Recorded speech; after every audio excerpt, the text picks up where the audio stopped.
Hey everyone, our hairstyle transfer workflow just got an upgrade, and the main improvement is focused on high-definition restoration. The previous version had slightly lower image quality, especially for the hair sections. It often had clumping issues. But the updated version fixes this perfectly. It can even render hair strands clearly, one by one. Many users have reported some issues during use, so we're going over how to use it again. This will help you avoid common pitfalls and get the most out of the tool for your wig and hair product visuals. One important note, you don't need to download any software for this workflow. We provide a ready-to-use cloud computing platform with all files pre-installed. Just open it and start using it right away. No complicated setup. The basic usage of the hairstyle transfer workflow is super simple. The two upload slots on the left are for the images you need to prepare. The first one can be either a wig mannequin image or a real person hairstyle image. Either works.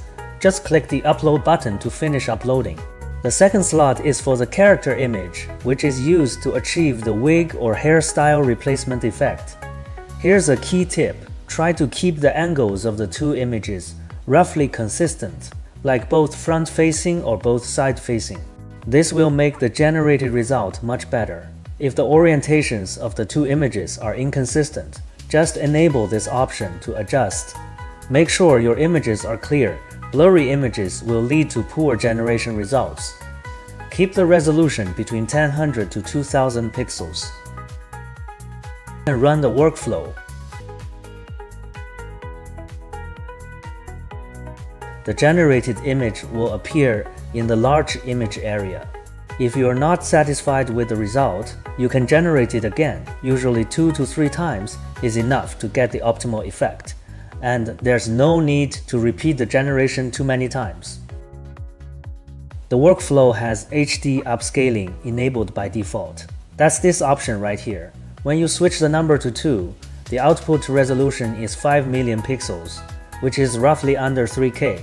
Switch it to 3, and the output resolution becomes 10 million pixels, equivalent to just under 4K. Setting it to 1 means HD upscaling is turned off. Then, there's the noise reduction coefficient, which ranges from 0 to 1. We recommend setting it around 0.3. The higher the value, the stronger the restoration effect, but it may cause distortion, making the result look unlike the original image. Feel free to test different values to find what works best for your wig or hair images. Enabling this option will automatically cut out the hair from your style image. Only the hair is retained, and the rest of the area turns white. Of course, if you already have a white background image ready, you can just upload that and turn off this option. If you enable the cutout feature, the cutout result will show up here. Sometimes, the cutout can affect the final generation effect. Perfect hair cutout is not easy to achieve, so you can check the cutout result to see if it's the cause of any issues. For example, obvious white edges like this may lead to incorrect hair color in the final output. When that happens, you can adjust the detail blending option by increasing its value. Try setting it to 50 or higher. This should eliminate the white edges. That's the general usage guide. Thanks for watching.